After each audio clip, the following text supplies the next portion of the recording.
Selamat malam, salam sejahtera. Terima kasih karena bersama dengan saya di Nazilin Unity Channel. Isu hangat malam ini, Sanusi anggap adiknya taksub kepada Anwar Ibrahim. Ketua Pengarah Pilihan Raya Perikatan Nasional Datuk Seri Muhammad Sanusi Maknur menganggap adiknya sendiri taksub kepada Perdana Menteri Datuk Seri Anwar Ibrahim.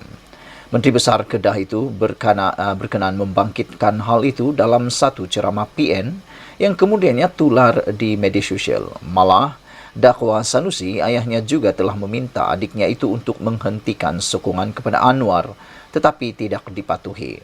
Ni puak-puak Abim ni kagum kat Anwar Ibrahim, tak boleh kata apa, kata beliau. Adik aku ada seorang taksub Anwar Ibrahim. Pak aku kata tukar hat lain lah. Kalau pak kita kata lagu tukan, kita takut dia buat tak tahu saja. Punya taksub ke Anwar Ibrahim, tegasnya lantang. Pembendedahan Sanusi yang juga pengerusi Perikatan Nasional Kedah itu dilihat berlaku lantaran berbeza fahaman politik. Tidak cukup dengan itu, dia mengibaratkan adik kandungnya seperti sebiji buah yang buruk dalam setandan. Adik Sanusi mengaji sampai master jadi pensara, nak kata apa adik? Ada juga dalam setandan hat buruk. Burung cok-cok gi dok hisap awai. Hat burung cok-cok kan tu adalah sebutir dia go dok cok tak hat tu, kata beliau. Dok hisap otak dia jadi kering ikut Anwar Ibrahim, kata beliau lagi. Klip sedutan ceramah Sanusi yang dilihat warganet sebagaimana menghina adiknya sendiri itu kemudiannya diganding dan dibandingkan dengan ceramah adik pemimpin PAS berkenan. Kita semua ni ada maruah. Maruah ini tak boleh dicemarkan sama ada maruah sendiri atau maruah orang. Kita dilarang mencemarkan maruah sendiri serta maruah orang.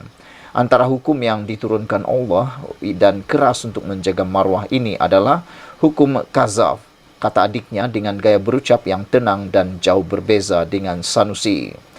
Semakan Harapan Daily mendapati individu yang tampil berjubah putih serta memakai kopiah itu adalah bekas yang dipertua Abim Perak Ustaz Saidi Adnan Maknur.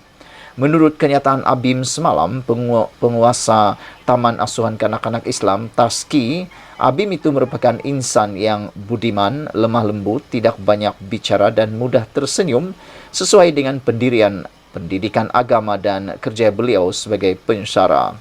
Dengan itu, Abim pertahan Ustaz Saidi yang dihina oleh abangnya Sanusi Maknur. Angkatan Belia Islam Malaysia Abim mempertahankan bekas yang dipertua Abim Perak Ustaz Saidi Adnan bin Maknur yang dihina oleh abangnya Datuk Seri Muhammad Sanusi Maknur. Dalam satu kenyataan yang dikeluarkan oleh Abim, mereka memuji kebaikan akhlak Ustaz Saidi yang dikatakan kering otak oleh Sanusi. Sesungguhnya kami di Angkatan Belia Islam Malaysia Abim menjadi saksi bahawa Al-Fadil Ustaz Saidi Adnan bin Maknur adalah seorang yang budiman, lemah lembut, tidak banyak bicara dan mudah tersenyum, sesuai dengan pendidikan agamanya dan kerjanya sebagai pensyarah. Sanusi Menteri Besar Kedah dalam satu ceramahnya menghina adik beliau sendiri dengan mendakwa Ustaz Saidi sebagai taksub kepada Anwar Ibrahim. Beliau juga mendakwa ayah pernah berkata agar anaknya itu tukar bin lain dalam nama adiknya itu. Pak aku kata hang tukar bin lain lah. Kalau pak kita kata lagu tu, takut tu. Dia buat tak reti punya taksub kepada Anwar Ibrahim, kata Sanusi.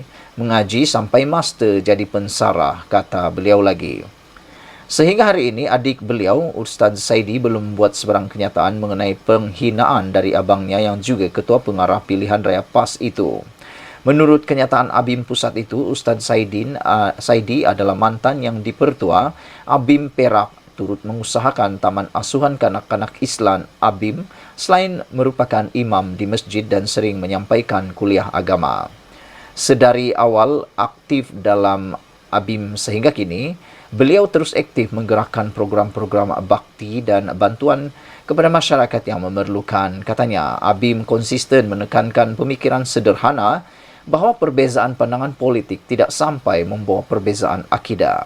Kempen kebencian melampau, adu domba, fitnah, dan pembunuhan karakter adalah tidak dianjurkan Islam, malah tidak mustahil akan menyebabkan pecah belah sesama keluarga. Janganlah kita menghilangkan makna al-hikmah dalam diri kita.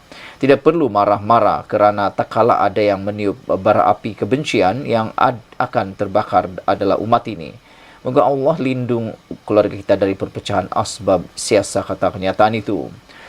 Memetik pandangan mantan timbalan Presiden ABIM almarhum Cikgu Abdul Halim Ismail, tiada yang lebih tinggi dan besar nilai daripada tugas-tugas dakwah dan islah.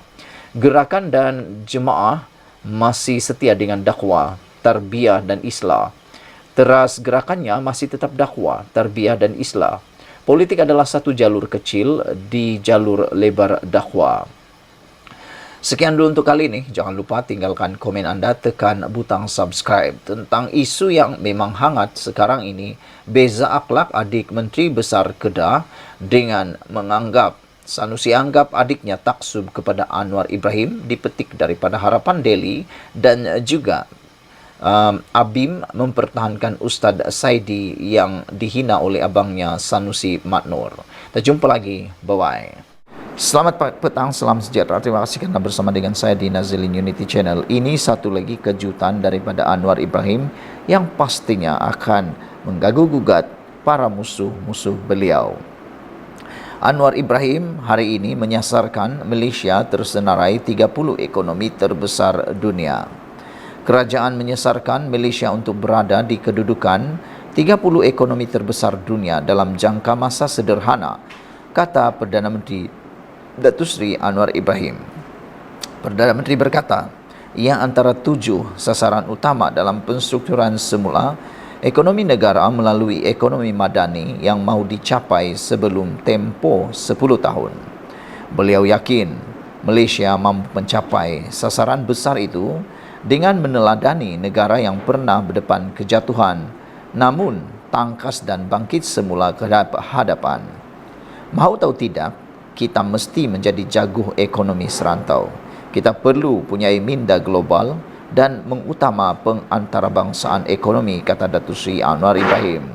Dengan demikian, kita mampu mencapai sasaran ditetapkan untuk muncul sebagai 30 ekonomi terbesar di dunia dalam jangka masa sederhana, kata beliau dalam pelancaran ekonomi madani memperkasa rakyat hari ini.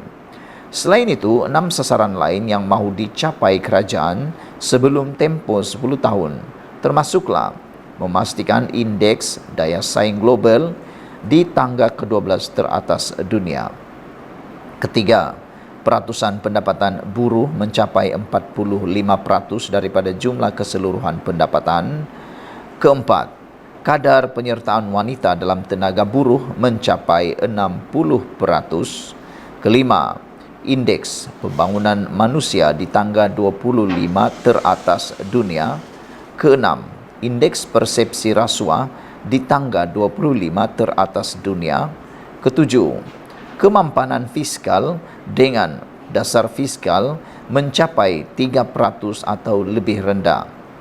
Ekonomi madani memperkasa rakyat merupakan wadah mengangkat semula darjah dan martabat negara dengan 2 tumpuan utama, iaitu menstruktur semula ekonomi ke arah Malaysia sebagai sebuah peneraju ekonomi Asia serta memberi limpahan hasil kepada rakyat untuk menikmati kehidupan yang lebih berkualiti. Anwar berkata, ia merupakan sebuah rencana menyeluruh dan teliti bagi menghadapi pelbagai tantangan, pelbagai isu. Selain daripada itu, Anwar juga telah mendedahkan 16% hasil negara diperuntukkan hanya untuk lunaskan hutang.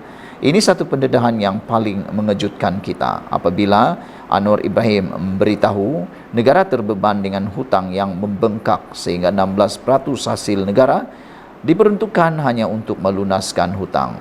Menurut Anwar Ibrahim, defisit belanjawan yang berterusan sejak tahun 1998 dengan angka hutang dijangka mencecah lebih 60% berbanding KDNK akan memberi kesan kepada yang parah kepada ekonomi negara.